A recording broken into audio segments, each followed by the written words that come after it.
So we're going to get straight in. Oh, sorry about that. That's quite all right. So we're going to get straight into it, if that's okay. So I know, many people find it difficult to come up with the innovative new idea that no one else has thought about. Very often, it's a matter of being very open to seeing what others are doing and coming up with some way of doing it better, cheaper, faster.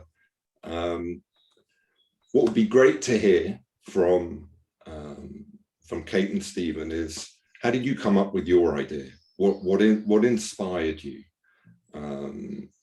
And that starting idea, that genesis of your idea, how did it turn into the idea that you then move forward with? And how did it somewhat change at the early stages to turn it to something real? So,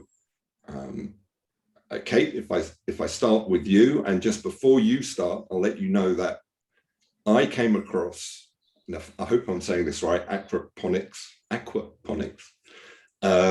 In 2015, I went to the Milan World Fair, which was titled Feeding the Planet. And it was incredible. I walked into this exhibition center and there they were growing all sorts of things up a wall. Okay. Thank you, Adam. I was there too, actually, and it was fantastic to see some of the technology and systems on show for people to get to see how that works. It's really nice to be here, and really flattered that so many of you have joined to listen to the session.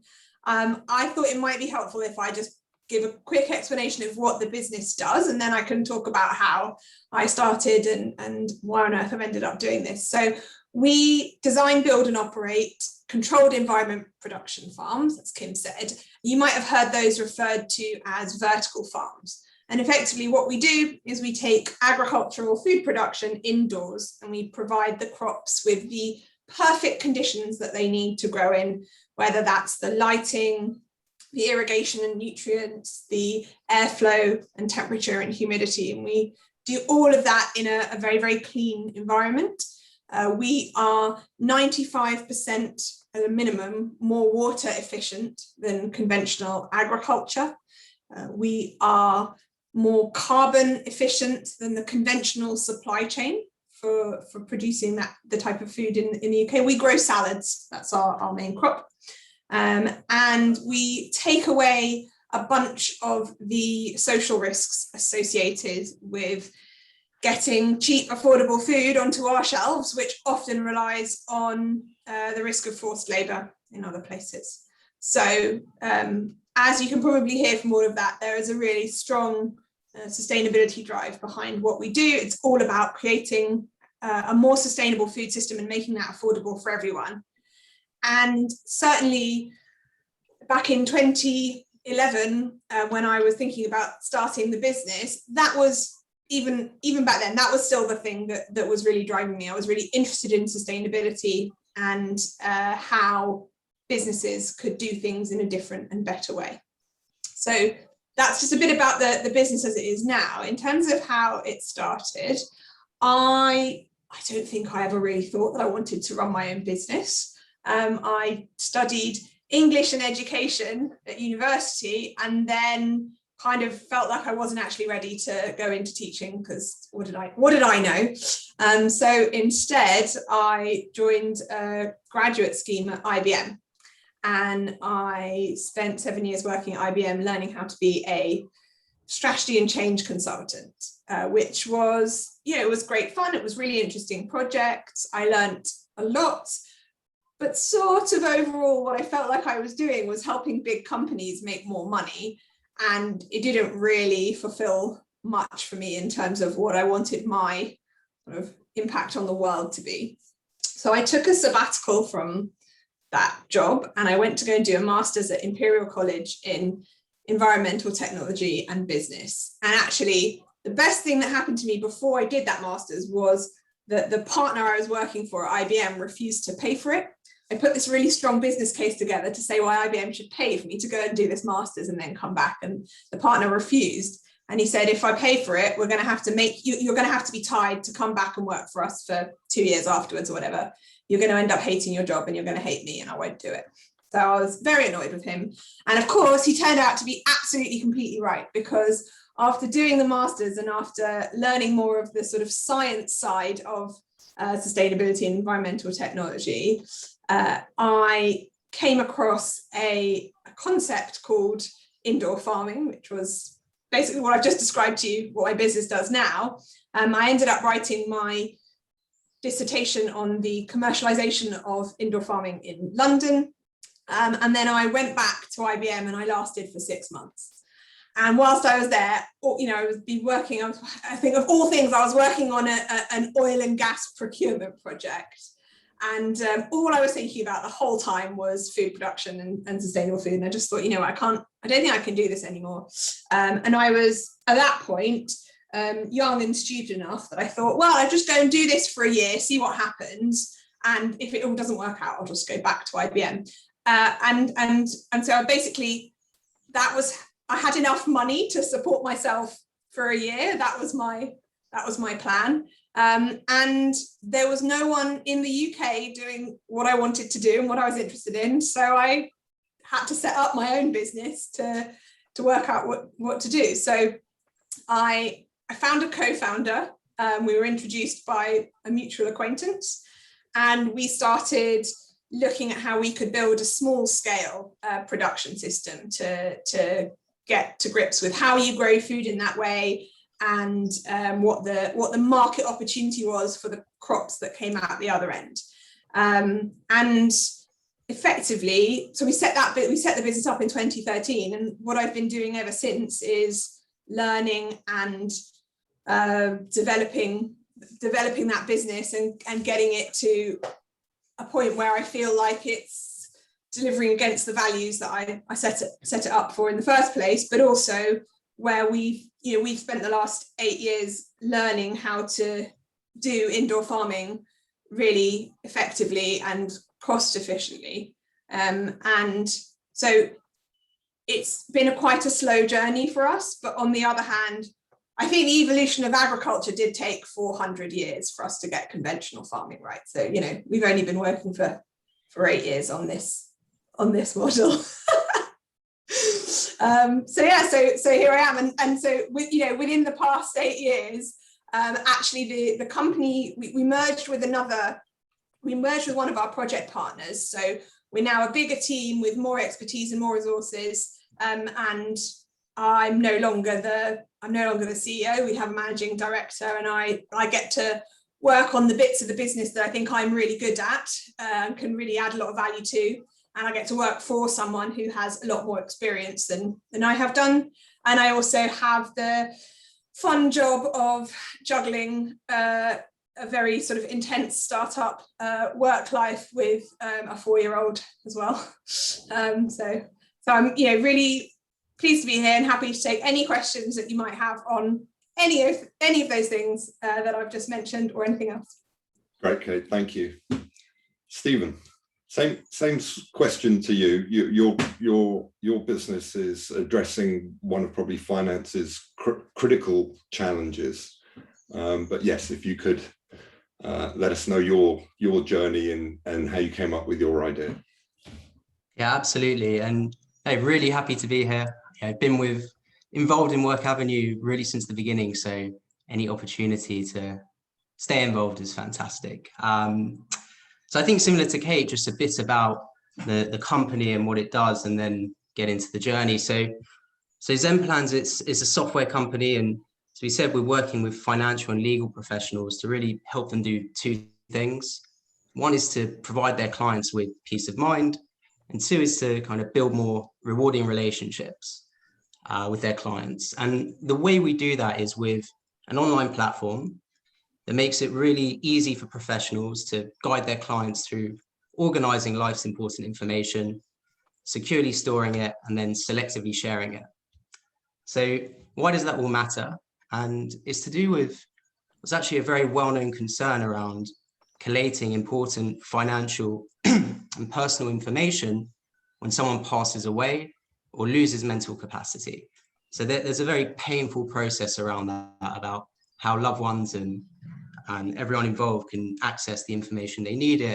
And the goal with Zenplans is to make sure that everything's there in one secure but accessible place, which is actually so important now in our increasingly paperless world. You don't have the lever arch file as much anymore that you can go to. So the need for what we're doing is really growing. So that's all around peace of mind. The next is around building those rewarding client relationships. So the idea is, by having everything in a client Zenplan, we're going to help the professional get the full picture of their client. So we do that by ensuring they have easy ongoing access to important information on their clients.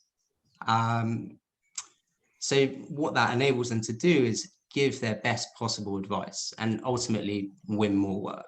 So that's about the company and what it does essentially and why. In terms of the story of how it all came about, I guess similar to Kate as well, I had a background in management consulting. I was at EY, which again, really interesting projects, learn a lot very early on, very broad and varied experience. But the truth is, I knew from a very young age that I wanted to create and build a business. So that was always in the back of my mind throughout my career there. And then what happened was, about 2 years ago, and EY, by the way, I worked in London and Tel Aviv, and even Switzerland. I did some projects. I got to travel quite a lot. It was very exciting. I highly recommend it as a start for a career. But then let's go back to now 2 years ago. And this is what started off Zenplans, which was really a conversation with my father. And he wanted to show me his will. And the reason is just in case something happened to him, how he wanted to be sure that I knew where it was. And as we're going through it, I realized it focuses very heavily on who and how. So who the beneficiaries are and how everything is divided amongst them. Very little on what. It just talks about the estate. And at the time, we're sat in his office and he's got his computer, his folders, files. It got me thinking, if something was to happen to him, how would my family go about collating and making sense of all of this information? So I spoke to some people, tried to see what their experience was. So people who have either been attorneys for someone who's lost mental capacity, who have been executors of estates when someone's passed away. And it turns out that more often than not, families go through this big pain during a very challenging time of life. So that really convinced me there's a problem there worth solving. So my next step was to really spend the next 6 months, and EY allowed me to take the time off unpaid and to focus on it. They were very supportive. And I thought, what can I achieve in this 6 months to say we're going to go for it? And I really spent that time researching and designing. So talking to people, understanding the problem, and building out a solution, designing it in a fair amount of detail, and finding a team that can bring it to life in the shape of a digital product.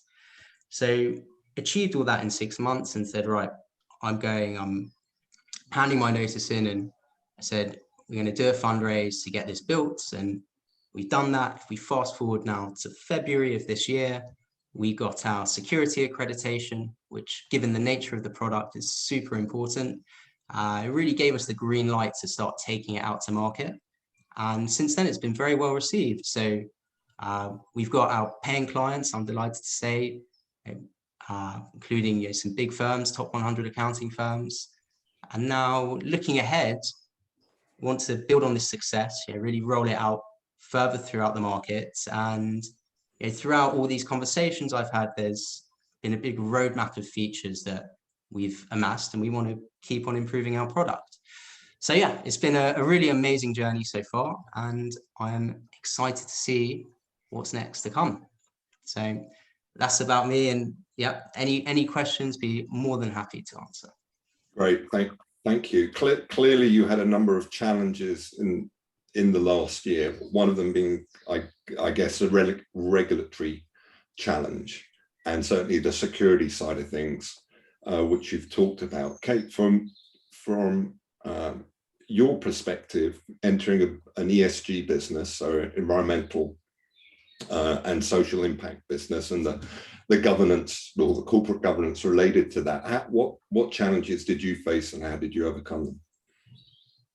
So interestingly, I think I'll tie my answer into that to a couple of questions people have put in the chat box about raising finance, because I would certainly say that 8 years ago, when we started the business, the knowledge and appetite in the investment world to invest in businesses that were driven by impact but were profit-making businesses was so low. People couldn't get their head around the idea that we could be working towards a triple bottom line, and that we weren't a charity. You know, this was a profit-driven business, but it also happened that we were driven by social and environmental impact as well. So I would say that one of the challenges we had 8 years ago was accessing capital that the aims of the capital matched what the aims of the business were.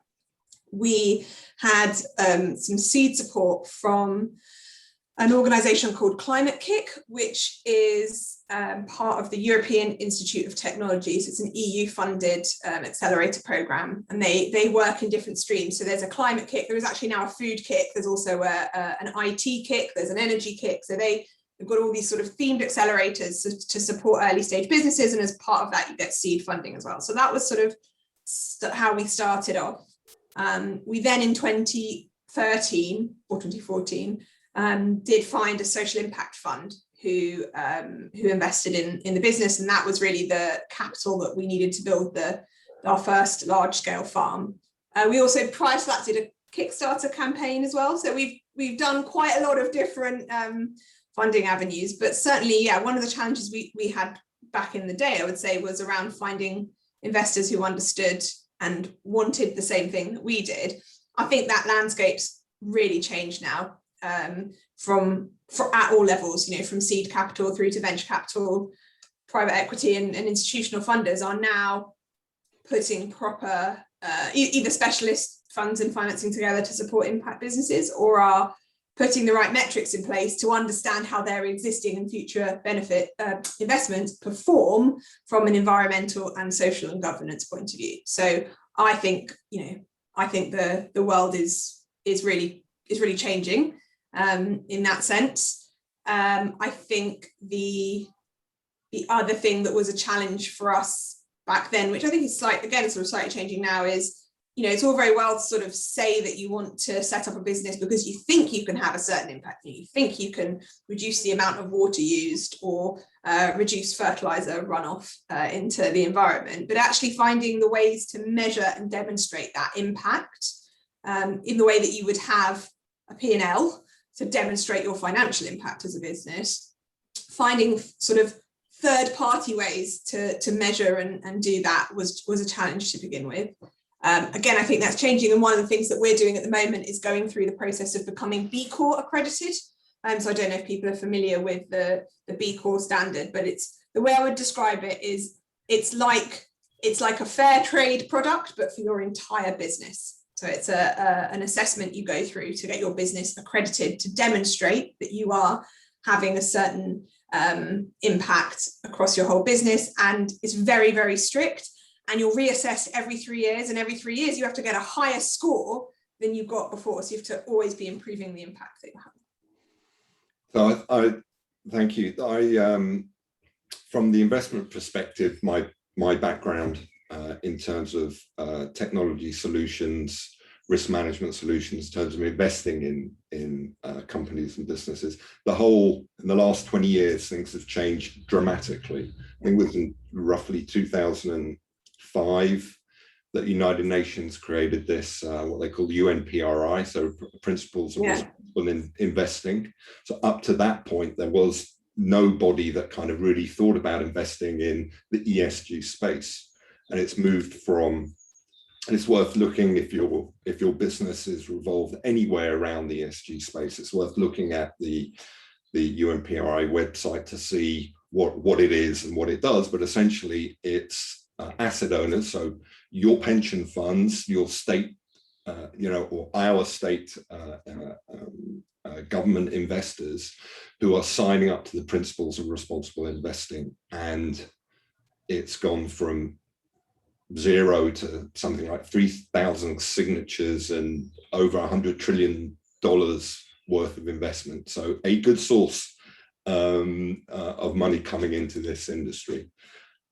Stephen, in terms of why don't we move on? Let's stick on the theme of money, because both your ideas didn't look like they were cheap to start up, and it is all about, at some point you must have thought, right, show me the money. Where do I get the money to start this off? And we've heard from Kate in terms of her journey. How did that, how did you think about that? What were your first steps in terms of thinking about getting the money to actually execute on your idea?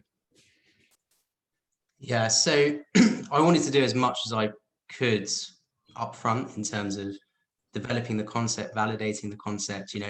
I had a very detailed requirements document for the development of the product. I had the team lined up. So I thought that my idea was, if I can say, look, this is all packaged up and there's this exciting opportunity, it creates quite a compelling case. And so I think if you want to get started, show that you're going to put the work in up front. And I can only talk from quite early stage, the first stage of funding.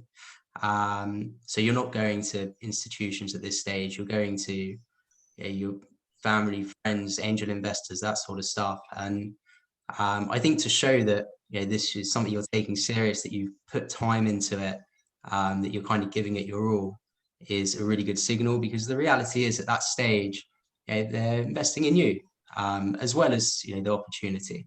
So in terms of a tangible thing that you can do as well, I'd look into the SEIS and EIS schemes. So if you can do some research on that if you're looking to fundraise and if you haven't heard of it. And if you can get advanced assurance from HMRC, it's essentially a tax relief for the investors, and it helps change the conversation. It means that if you're doing well, their benefits are maximized or magnified, and if it doesn't turn out well, they have some shield on losses. And I think that's another thing that you can do to show that you thought this out from their perspective, and you're taking steps towards that. So yeah, that's my take on early stage funding. Can I ask, how many pitches did you need to make to get that initial funding? So probably I'd say like close to 100. I mean, not everyone got to pitch phase. Some didn't even reply.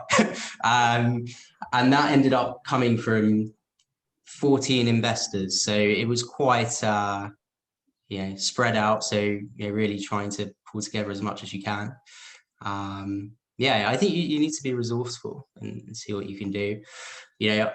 Also, because of the time you put in up front, you can maybe stretch your runway to get as much as you can out of it. So yeah. And Kate, how many did you pitch? How many potential investors did you pitch to? I would agree with what Stephen said, that it's the whole funnel, right? So you have to start by contacting so many people, and of all those people, and I guess hundreds, and then from those people, some will get back to you, and from the ones that get back to you, some will get back to you with a couple of questions to check whether you're the right fit for their type of funding. And we've always had a slight problem, I guess a good problem, but it's also annoying, that what we do is so interesting that quite often people want to hear us pitch, even if they know that they're not the right funders for us, because they want to hear about the business. So you have to be a little bit careful of making sure that you're not just providing someone with research for their future funds. But yeah, you will have to speak to a lot of people, and I think it's really worth doing your research first. There's so many different kinds of funding support, we've talked a bit about investment, but there's grant funding, there's support in kind that you can get, and it's really worth planning out and thinking, what do I actually need to get my business to the next stage? You know, it might not be that what you need right now is to bring on lots of capital with an investor who's expecting a return of a certain level in a certain amount of time. So being really clear with yourself on what do I actually need to get my business to the next stage, I think is really important. And how did so presumably you said to the investor or the institution you went to, I need X amount of pounds to start it up. How did that what was the reality? Did you get that? Did you get more than that? Was that the right number to start off with? What was the... That's a really good question. So the thing I would say is that somehow you never have as much money as you need. So I really wish that earlier on in my business, I'd had the guts to face down an investor and say, actually, I need twice as much as I've told you, and this is what I'll be able to achieve with it. Whereas at the time, I think it felt like we were trying to ask for as little as possible because we thought that somehow that was less risky to try and bring in less investment. And actually, it can make things more difficult if you don't have enough capital to scale in the way that you really want to. And also, you know, a financial model is a financial model. It's not the reality. So the other thing is to make sure that you're talking to investors or supporters who, you know, understand that reality too and want to work with you on how you can continue to improve the business and achieve your goals, even if that might mean changing away from your original plan slightly. Great. Stephen, what was your experience? Yeah, on the financial model, it's really important because it shows that it's something that investors of course ask for. It shows how you're thinking through how your business works and what you need to have in place to achieve your goals. But it's numbers on a document, and you know what's important is, how's your product work? Is it really solving a need? I think that's what's most important. Do you have a clear route to market and that sort of stuff? The softer things, so to speak, but actually the things that matter. I'm of the view, financial model, the chance of it being correct is close to zero. You'll be above it or below it. But yeah. Love it. Yeah. Yeah. In terms of that's a question I got in terms of my perspective, having through my career bought a number of being the team that's bought a number of business from a corporate perspective and then managing those businesses. I have to agree with both of you. The whilst one does absolutely the analysis of the business in crazy depth and the numbers and the marketplace and the gaps, all this kind of stuff, ultimately you're betting on an individual or a team of individuals, and that's absolutely critical. So you're looking for the passion in the individual or the team, critical in part of the decision-making process. Okay, so now you came up with the idea, you've taken the first step, you've raised the money. That gets you to having some money in your bank account, and then you have to spend it to actually start hiring people or hiring people or buying computers or whatever it is that you needed to do as your first step. So talk me about the management of your business from the point that you got the funding. So Kate. Sorry, I wasn't sure which one of us wanted to do. Yes, I should have mentioned something. Yeah, so certainly I think what you've highlighted there, finding the right people to work with is so difficult, so challenging, and so important. When we had our first large-scale farm, we had a particular focus on hiring young people from the local area who didn't have any previous work or any experience, let alone farming experience, and who'd sort of were looking at poor educational and work outcomes, and we specifically worked with the local recruitment charity to find those young people to come and work with us. And that was a fantastic thing to do.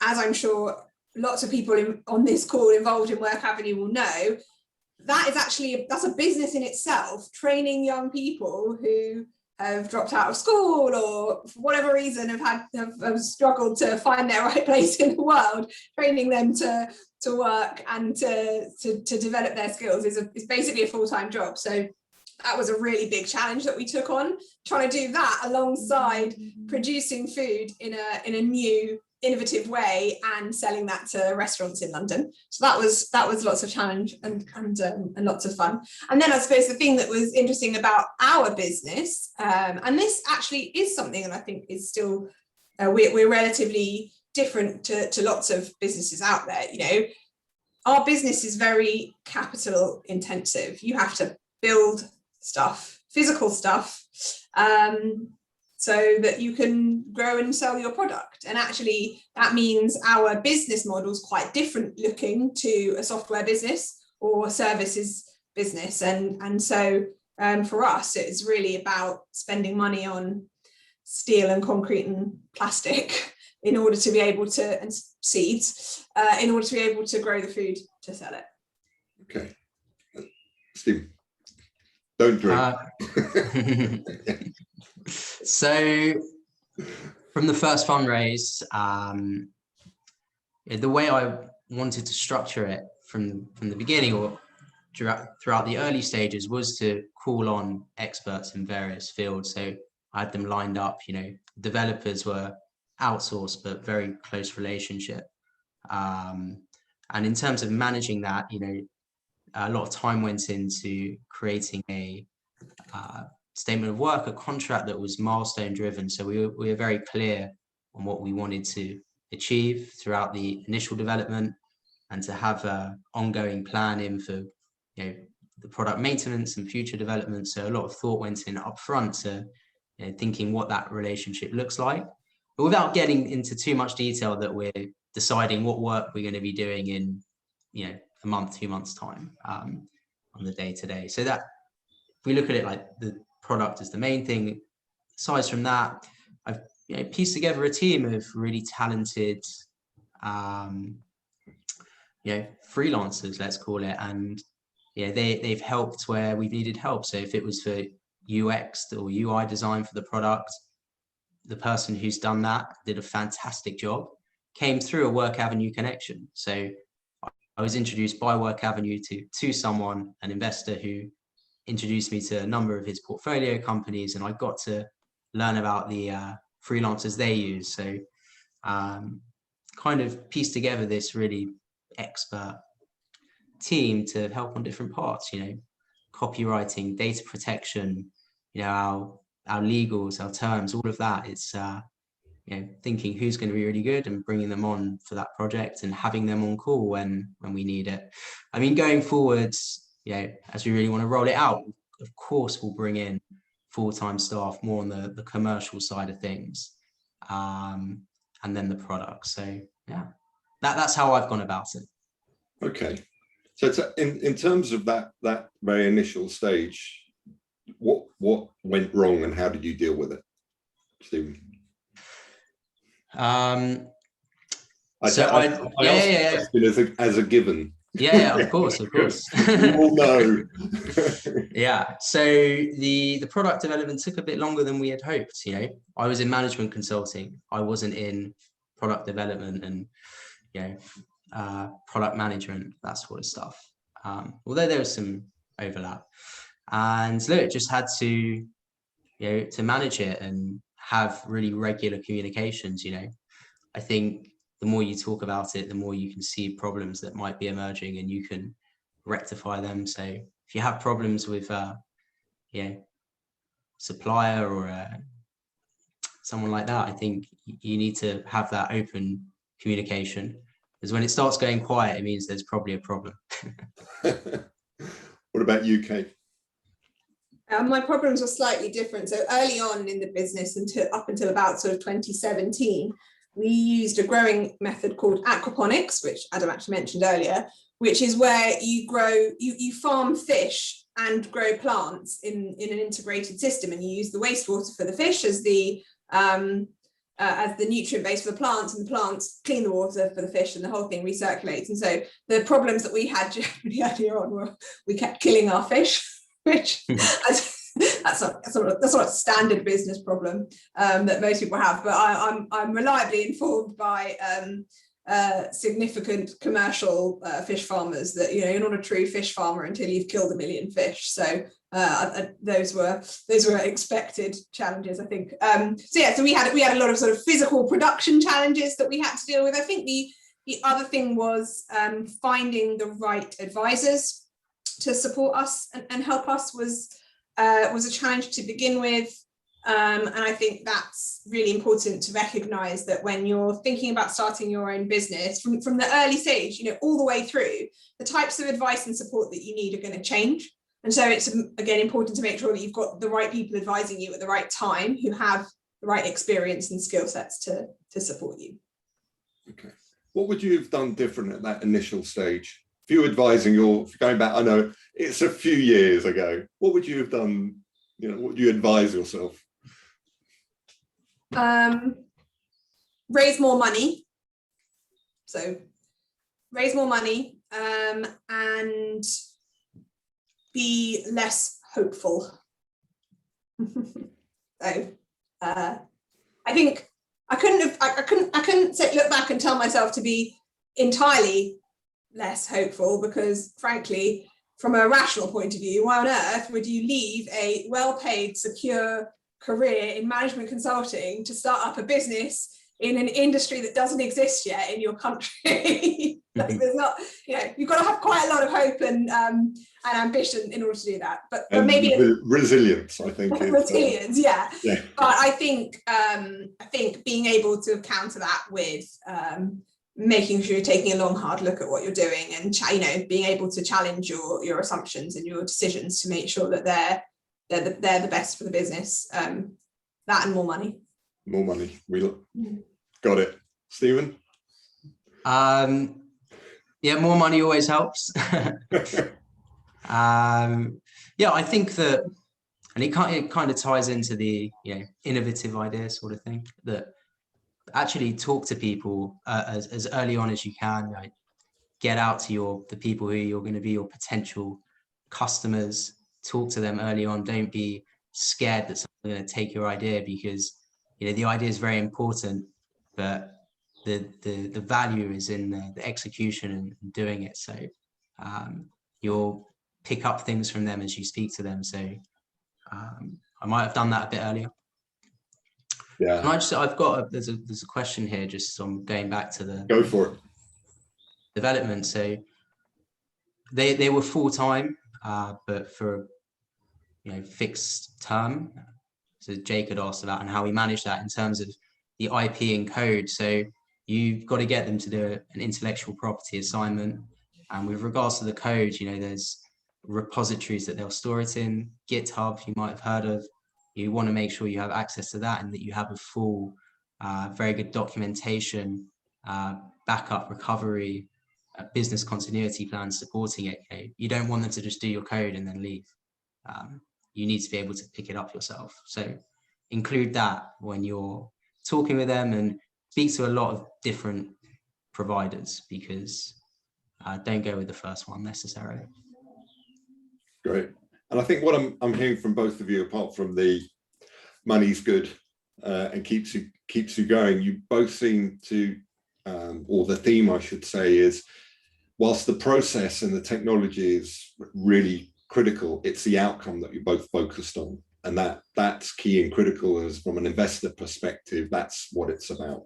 I had this experience in my career where I was talking to a Chinese company in China, a joint venture in a very big building. It was like a block. It was a massive building, and we were talking about this joint venture. And one of the issues came up in that, and I came up, and I asked a question in terms of, well, we're going to need a lot of developers, and the the people I was speaking with in Chinese looked at each other and laughed, and then said to me, we have enough. I said, what do you mean you have enough? He said, this building is just developers. So it is the essence of your idea and the expertise and your passion that I think gets you to where you want to get to. Technology is forever changing, and you've got to obviously keep up with that. Okay, can I just ask you, your business is a little bit more mature, and you've taken I think you said an investor on board very recently, and you've changed your role and how you're operating. Can you tell us a little bit about that and what that particular journey was like? Because that must have been a bit of an emotional journey to do that as well. Yeah, so actually it wasn't entirely planned. We had identified that we needed, basically a big part of what we do is energy. So it's about using energy to produce food indoors. And so we identified that we needed this sort of partner to work with us on the energy side of things. So we started working with a business that, you know, as a partner on developing a project together. And actually, the more we worked together, the more we realized that we were both sort of relatively small businesses. We were trying to work towards the same goal. Actually, we would be more effective if we were just a single company. So we merged the two companies. And again, that hadn't been part of my strategic plan of, you know, within 5 years, this is what we need to do. But without question, it was one of the best things that's ever happened to, I would say, both the business and, you know, me professionally as well, because it did a couple of things. It meant we were set apart from other small businesses who were doing a similar thing to what we were doing, because we had this now extended team who had 10 years worth of experience in renewable energy, both from the financing and construction point of view. And it allowed me to focus on the sustainability and brand and strategy side of things, which is what I've sort of always been best at, and put someone else in charge of some of the more, you know, the more CEO type stuff, which I was perfectly happy doing, but I was really happy for someone else with more length of experience to come in and do instead. So it's been great. There was definitely some challenging working out where everybody sat in the organization. You had to have sort of not difficult conversations, but just sort of like, not difficult because anyone was angry, but just, you know, talking about that stuff can be emotional. Sort of reassessing what people's roles were and what their responsibilities were and how the organization was going to be structured. I think those are always really important conversations to have anyway. So that was good. And you know, we feel like the business is in a stronger place than ever to continue scaling and achieving its goals. And you know, we've gone from having built sort of 3 relatively small production facilities to now working on a very big production facility for sustainable salad. Great. And I think Kim had a question. Yes, so most of the questions in the chat have been answered, but we have one from Wayne to Kate, which says, having seen on BBC News yesterday that there is a shortage of farms for young people who want to own and run their own farm, why aren't there more people doing aquaponics, or are there, and are you the only one I've heard of? I should caveat for full disclosure that the reason Wayne's heard of me is because he's my brother's father-in-law. So I'd be worried if he didn't know what I was doing at this stage. But I know it's a good question. So I think one of the reasons why we set up the business and what changing the way that we grow food is because there's a real challenge in conventional agriculture of matching up people who want to farm and land that's available. The land is still very valuable in this country, and so big farmers and landowners don't want to divide up their land and provide those farms for people who want to do conventional farming. At the same time, there's a real issue, especially post-Brexit in this country, with a shortage of labour for the agricultural tasks that need doing that perhaps aren't as glamorous as other ones. So sort of basically picking and packing. And so there's this big mismatch in food production in terms of what's available and who wants what. In terms of more people doing what we're doing, when we started, we were the only people doing this in the UK. There are now several businesses that have started up working at different parts of the supply chain. So there's either people producing technology to be used on aquaponic and hydroponic farms, or there's people doing what we're doing, which is the actual growing of the food in those systems. There's a couple of people doing it in London. There's a couple of people doing it out and about, and sort of the businesses are all, even if they're not early stage, we're all still relatively, well, really relatively small compared to the conventional producers. I think that's why you wouldn't hear about it so much, because so the farm that we're building at the moment, to give you an idea of scale, is going to sit on a footprint of 5 acres. And in that building, we'll be able to grow the same amount of salad that you would on 2,500 acres of farmland. But even with that farm, we'll only be producing 1.7% of the volume of salad eaten in the UK. So it's still tiny compared to the bigger industry, which is fine. You know, there's still a place for us, and we hope to be able to scale up from there. Great.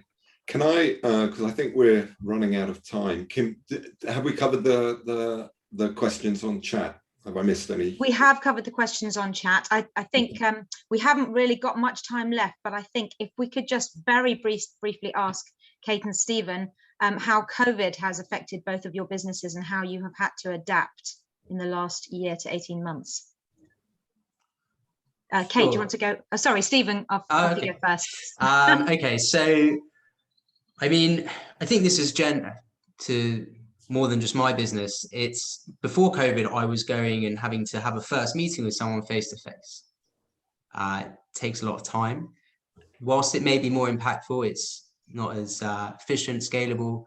So the fact that people are willing to get in on Zoom and have that 15-20 minute initial chat, it's been a real game changer, especially where the market I'm operating in, they're client-facing services, so they naturally want to meet face-to-face, but they're now really comfortable having a Zoom chat. So a positive change out of all the misery. So Yes.